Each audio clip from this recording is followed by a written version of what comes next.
Friends, ఈ పూట ఇంకో ఇంట్రెస్టింగ్ టాపిక్.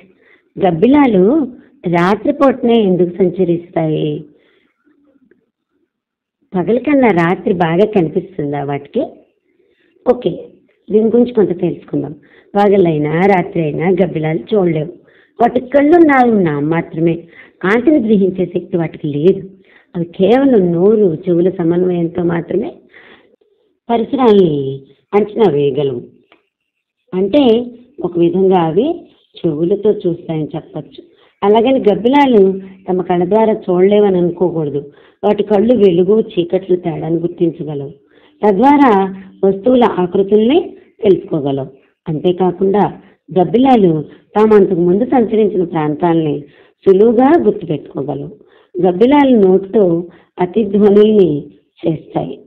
మనకి వినపడని ఆ ధ్వని తరంగాలు గాలిలో ప్రయాణిస్తూ దారిలో ఎదురయ్యే అడ్డంకులను ఢీకొని వెనుతిరుగుతాయి.